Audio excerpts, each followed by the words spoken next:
أعوذ بالله من الشيطان الرجيم بسم الله الرحمن الرحيم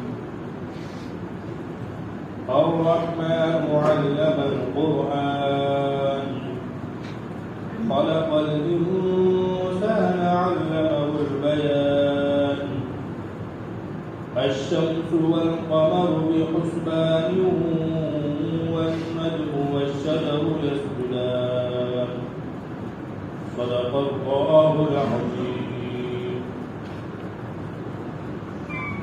معزز حاضرین مجلس، اللہ تبارک و تعالیٰ کا بے انتہا فضل و کرم و احسان ہے کہ اللہ تبارک و تعالیٰ نے ہم سب کو نماز کے بعد تھوڑی دیر قرآن پاک کو سننے اور سمجھنے کا موقع عنایت فرمایا. دعا کیجیے کہ اللہ تبارک و تعالیٰ ہم سب کو یہ چند آیتیں اچھی طریقے سے سمجھنے اور اس پر عمل کرنے کی توفیق عطا فرمائے. آمین. سامعین کرام، گزشتہ صورتوں میں آپ حضرات کے سامنے یہ مضمون بیان کیا گیا کہ اللہ تبارک و تعالیٰ نے پچھلی قوموں میں جو اللہ کے نافرمان تھے اور رسول کی نافرمانی کرنے والے تھے، اللہ تبارک و تعالیٰ نے ان تمام قوموں کو کس قدر سخت ہولناک اور خوفناک عذاب میں مبتلا کیا. آگے جو سورت ہے وہ سورہ رحمان ہے.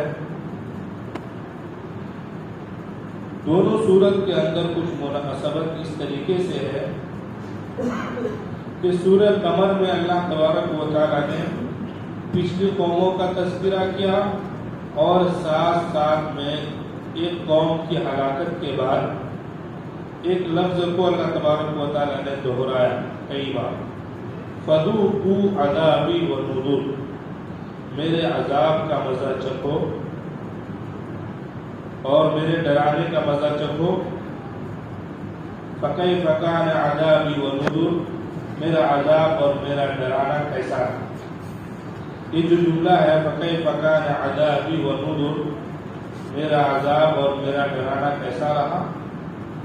اور ایک جملہ اللہ تبارک و تعالیٰ نے یہ بھی فرمایا وَلَقَدْ يَسَّرْنَا الْقُرْآنَ لِلذِّكْرِ فَهَلْ مِن مُّدَّكِرٍ، ہم نے قرآن پاک کو آسان کر دیا، ہے کوئی نصیحت حاصل کرنے والا جو نصیحت حاصل کرے. یہ جو لفظ کا تکرار، آیت کا تکرار جو اللہ تبارک و تعالیٰ نے ذکر کیا، مختلف قوم کو مختلف سزا کے بعد یہ جملہ بار بار لائے تاکہ انسان کو اس بات کا احساس کرایا جائے اور اس کے دل میں ڈر بیٹھایا جائے تاکہ پچھلی قوموں سے سبق حاصل کر کے انسان پاکیزہ زندگی اللہ اور اس کے رسول کی اطاعت میں گزارے. آگے جو اللہ تبارک و تعالیٰ نے جو سورہ رحمان ہے، اس سورہ رحمان کے اندر ایک لفظ اللہ تبارک و تعالیٰ مکرر لائے، فَبِأَيِّ آلَاءِ رَبِّكُمَا تُكَذِّبَانِ، تم اے جن و انس سے تم اپنے رب کے کون کون سی نعمتوں کو جھٹلاؤ گے.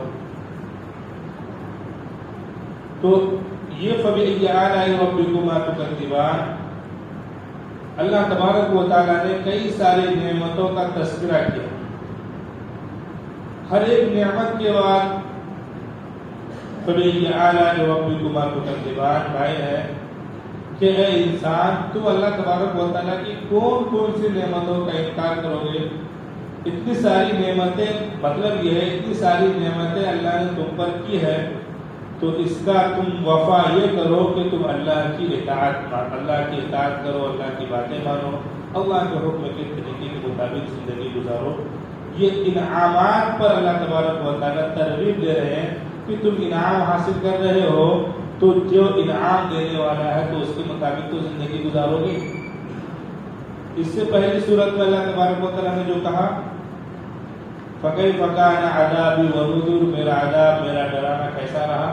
ایک ہر قسم مختلف قوموں کی عذاب کا تذکرہ کے بعد، اور جو سورہ رحمان کے اندر فبأي آلاء ربكما تكذبان کئی بار ہے، تقریباً 31 بار پورے سورہ رحمان کے اندر فبأي آلاء ربكما تكذبان ہے۔ تو ہر الگ الگ نعمت پر اللہ تبارک و تعالیٰ تم اے انسان کون کون سی نعمتوں کو جھٹلا کر تم اللہ کی نافرمانی کرتے ہو، یعنی نعمتوں کی یاد دہانی کرا کے اس بات کی طرف متنبہ کرنا ہے اے انسان ہم نے تم پر انعامات کی بارش کی، تم میرے حکم کے مطابق چلو، میری مان کر چلو، جیسا کہ تمہیں پیدا کرنے کا مقصد ہے۔ کیا؟ وما خلقت الجن والانس الا ليعبدون، میں نے انسان اور جنات کو جو صرف عبادت کے لیے پیدا کیا، تو ہم نے تم پر جو انعام کیا اس انعام پر غور و فکر کر کے میری خوب بڑائی بیان کرو اور میری خوب اطاعت کرو۔ یہ جو سورہ رحمان ہے، سورہ رحمان مدنی ہے، اس کے اندر 78 آیتیں ہیں۔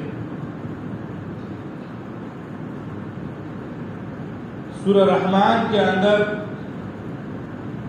اللہ تبارک و تعالیٰ نے اپنی بہت ساری انعامات کا تذکرہ کیا۔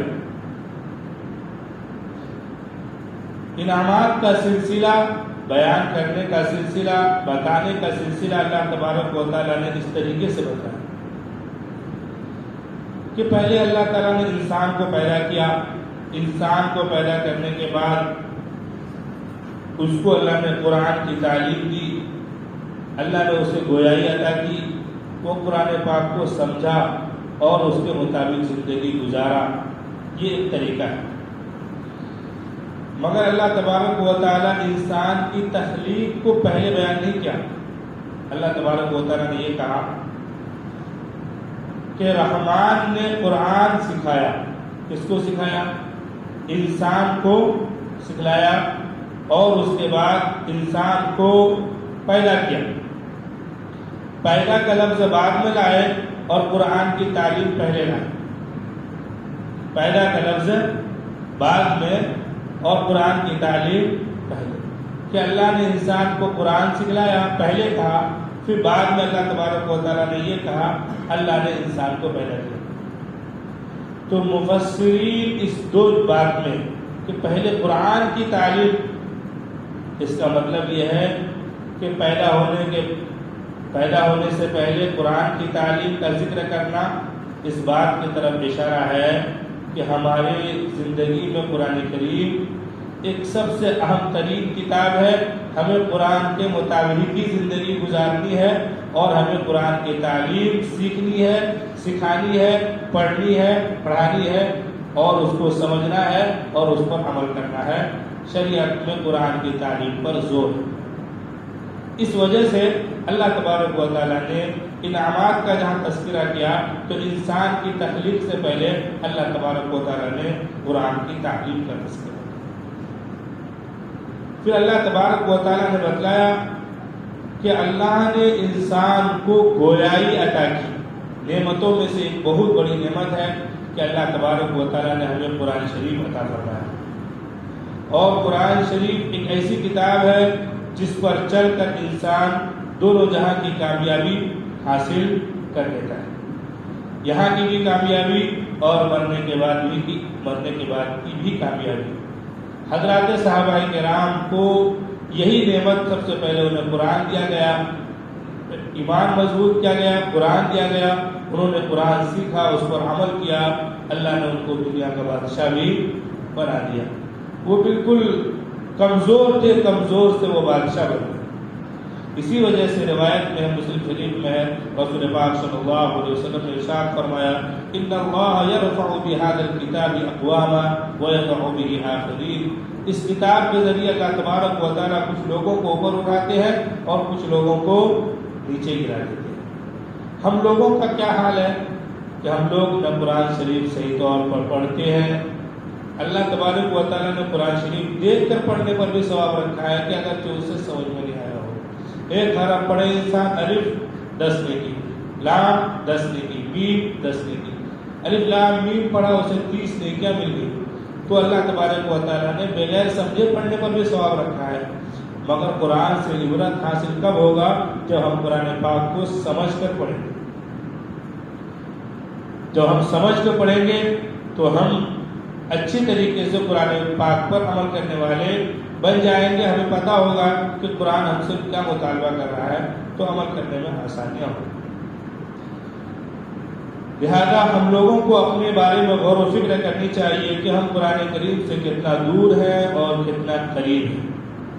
اگر دور ہیں تو ہمیں قرآن شریف سے قریب ہونا ہے، قرآن شریف سے لو لگانی ہے، قرآن شریف کو بار بار پڑھنی ہے، قرآن کریم کے واقعات سے سبق حاصل کر کے اپنی زندگی کو بہتر سے بہتر بنانا ہے۔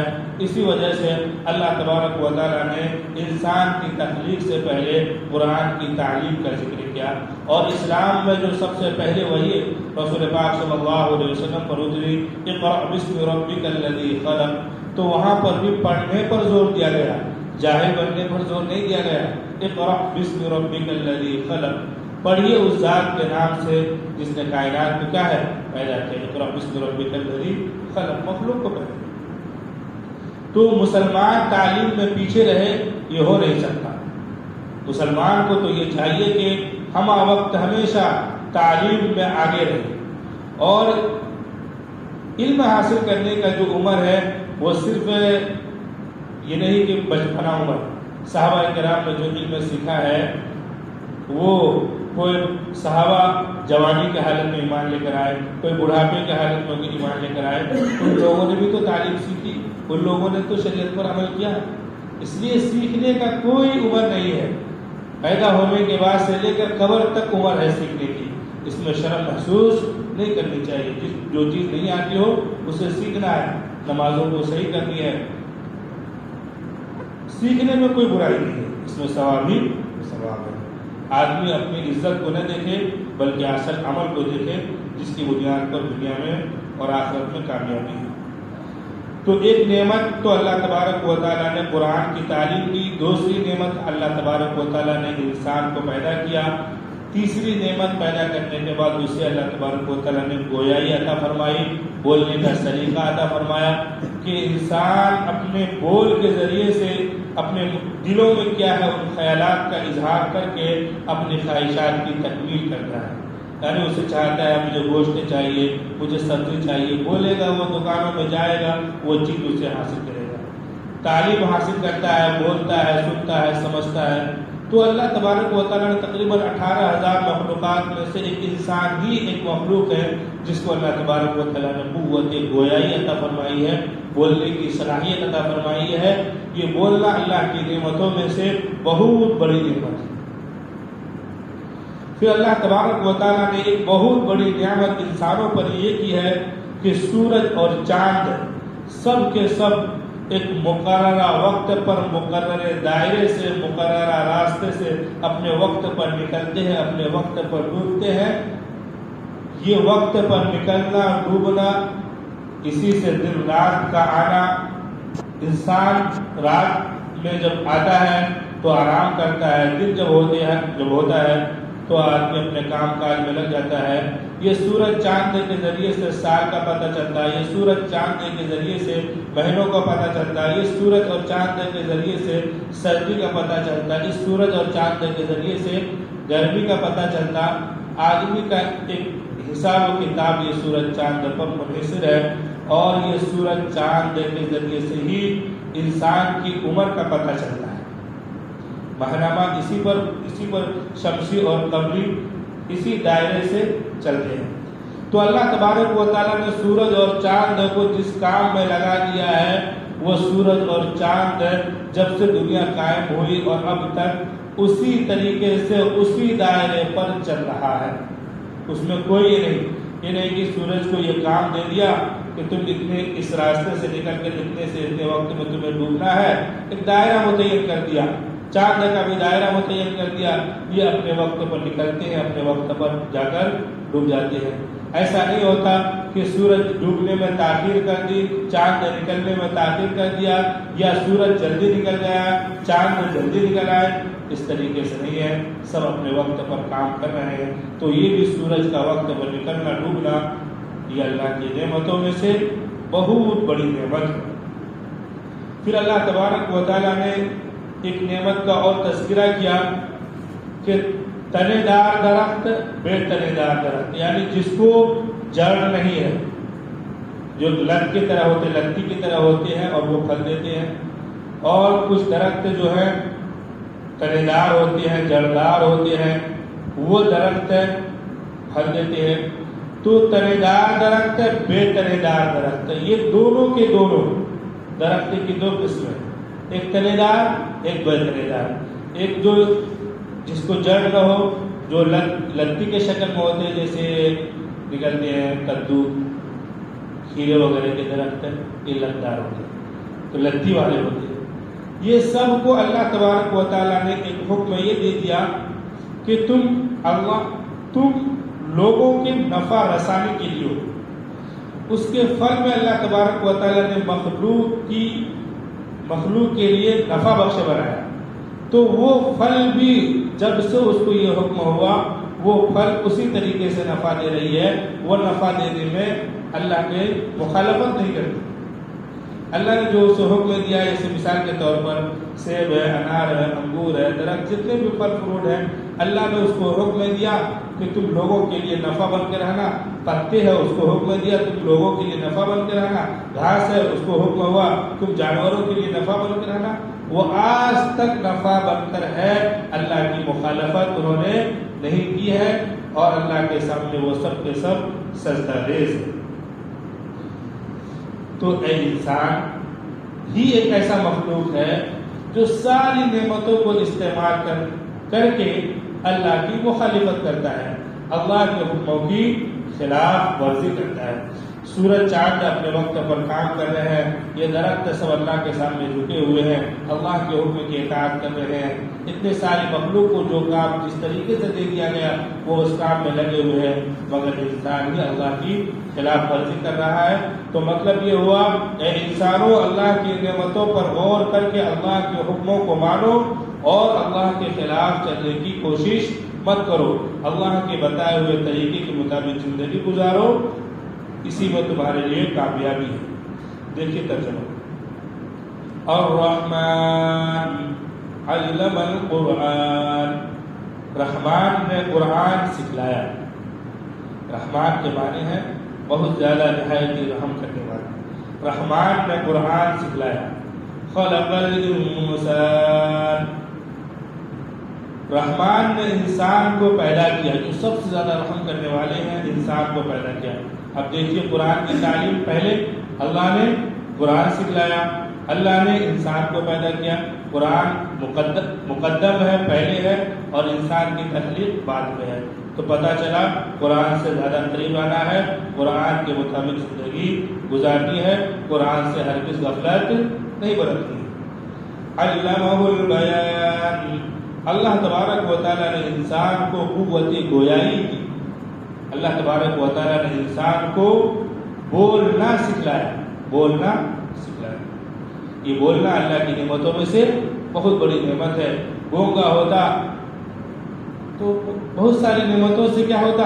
عاجز ہو جاتا۔ اس بولنے کی نعمت اس سے پوچھئے جس کو بولنا نہیں آتا کہ وہ کس قدر پریشان ہوتا۔ الشمس والقمر بحسبان، سورج اور چاند دونوں کے دونوں مقررہ وقت پر ایک دائرے سے چل رہے، مقررہ وقت متعین دائرے سے چل رہے۔ والنجم والشجر یسجدان، یہ سورج اور چاند کا چلنا اللہ کی نعمتوں میں سے ایک بہت بڑی نعمت ہے۔ بے تنے دار درخت اور تنے دار درخت دونوں کے دونوں اللہ کے سامنے سجدہ ریز ہیں، جھکے ہوئے، اللہ کے سامنے جھکے ہوئے۔ جھکے ہوئے کا مطلب یہ تنے دار درخت بے تنے دار درختوں کو جس چیز کا حکم دیا ہے کہ تم فلاں چیز کے فائدے کے لیے بنی ہو، وہ فائدے کے لیے وہ تنے دار درخت ہے، بے تنے دار درخت ہے، اسی کے لیے مقرر ہے، متعین ہے، وہ اپنا نفع پہنچاتی ہے۔ ایسا نہیں ہے کہ جس چیز میں فائدہ بتلایا اور وہ درخت نقصان دے دے، جس پھل میں نقصان بتلایا وہ پھل فائدہ دے دے، ایسا نہیں۔ تو یہ اللہ تبارک و تعالیٰ کی آیت نمبر 6 تک 5 آیتوں میں اللہ تبارک و تعالیٰ نے اپنے انعامات کا تذکرہ کیا. آگے اور بھی آیتیں ہیں جس میں اللہ تبارک و تعالیٰ اپنے انعامات کا تذکرہ کریں گے. میں اپنی بات کو آیت نمبر 6 پر ہی پوری کرنا چاہتا ہوں. دعا کیجیے کہ اللہ تبارک و تعالیٰ ہم سب کو اللہ کی نعمتوں پر غور و فکر کرنے کی توفیق عطا فرما کر اللہ کے حکموں کی اطاعت اور فرمانبرداری کرنے کی توفیق عطا فرمائے. آمین. وآخر دعوانا الحمدللہ.